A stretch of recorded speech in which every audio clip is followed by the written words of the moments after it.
welcome back to the channel. It's been a little while.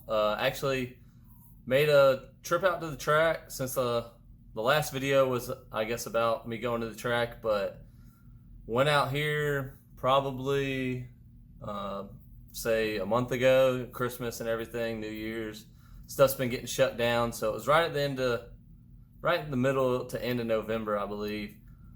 Went out and made some hits with the car. Actually did really good, was happy with it. Left the boost controller on. I normally go and just make like wastegate hits, but confident in the car now, starting to get the suspension figured out again.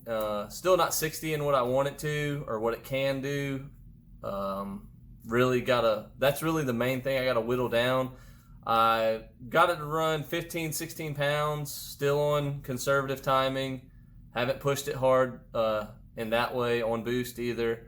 And so there's plenty of room to grow. I was real happy for especially how heavy the car is, and plan to hopefully run the 15 to 17 pound range and get it to go a pretty good number, which, I mean, I'm not going to say that on the front side of the video. You have to fast forward or watch the clips and see to the end, but that's the plan, is to hopefully next time out, hopefully we're here in Georgia, so January is usually one of our better months for DA to run. It just sucks the tracks are closed because of the holidays, and then take a little while to get opened up, and that just kind of puts a hold up on anything that you've got going on. Some people it's good because they're making changes, but luckily, I mean, my car, it's, knock on wood, it's doing pretty good. I haven't had a couple little issues, little slave cylinder leak that I think I have resolved. I had a little water leak that I got resolved. But besides that, the car being heavy and, me driving it good, we're looking to go knock some times down. Hopefully Streetcar Takeover will be the next big event, February 4th down in Bradenton. It'll be my first one to go to. I'm real excited about that. Going with my buddies from SOB and all, so that'll be kind of a fun trip that I haven't got to do before, and go race at a bigger event. Not that I expect the car to do anything great or be fast compared to what stuff is there, but hopefully it can do okay and maybe get lucky and go a couple rounds in the slow stick class if they happen to do that, or whatever way that it ends up shaking out. But I'm going to quit rambling and play the clips, and then come back at the end and kind of talk over what we look at.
Alright, so you saw the car. It did pretty dang good, especially compared to what it has done since I got it back together.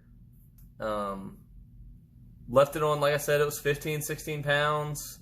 Maybe crept to 16 and a half down the track, but I'm working on getting my shifting quicker. The car is, for those of y'all that know, it's a 6060 synchronized trans, so I still lift slightly whenever I shift. I'm trying to do it as quick as I can. You saw the one where the radio fell out, and I know the wire nuts, and it should have had screws or whatever, but honestly, whenever I pulled the dash and all out and was putting the car back together, it was all blur. I don't remember what went where in a lot of places, so I ended up getting some good double-sided tape, and what it was a couple of those clips were actually weak, so I got a couple good pieces of tape around that bezel to hold it in and got the radio mounted and all, so hopefully that won't happen anymore.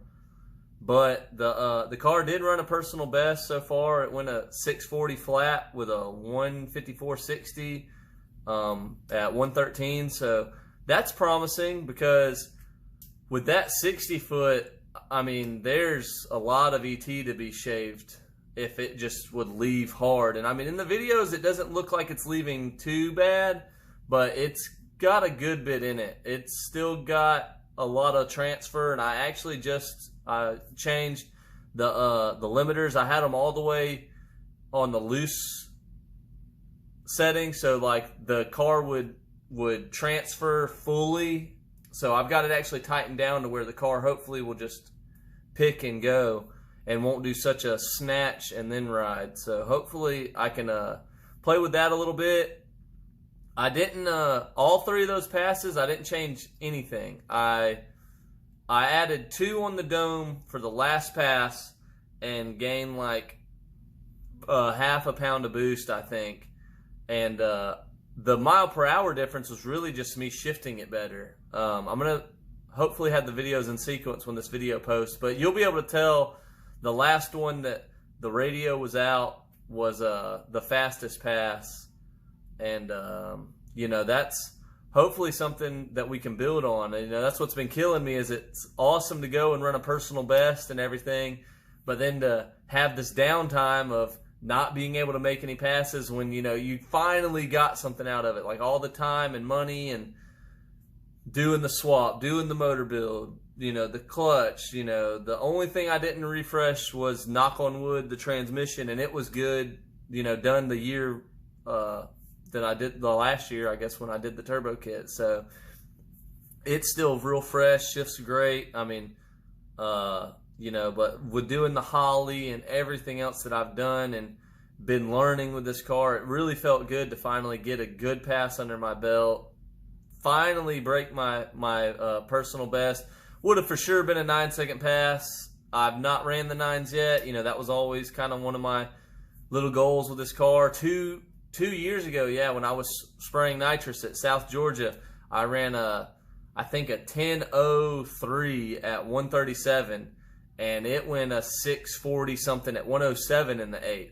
But that was with the 134.60 foot, or a 139, I can't exactly remember, but it was with a full 10th better 60 foot at least. And so no doubt that would have been a 9-second pass then, especially it would have back half so hard. It would have been in the 140s in trap. So would have definitely been the fastest that I've gone, and hopefully can build on that. I'm going to plan to go to Middle Georgia Motorsports Park again. That's where I'd like to go test, because I just know the track works. I know if the car spins or if it does something crazy, it's because I was putting too much on it. The track's always good, and from everything that I see and read and hear, Bradenton is very similar, super tight track, normally prepped really, really good. So, and it's quarter, so if my car can do it at Middle Georgia, at Bradenton I'll be fine. And that's kind of my whole plan, is to just go down there, hopefully knock off some mid 9-second passes would be awesome. I'd be super stoked. Like I said, this little 7875 I have on this car, I didn't know a lot about turbos. It's got a 9.6 backside, so whenever I was buying the kit, excuse me, and everything, it just kind of wasn't a thing that I knew about, and now I just got to deal with it. So stay tuned.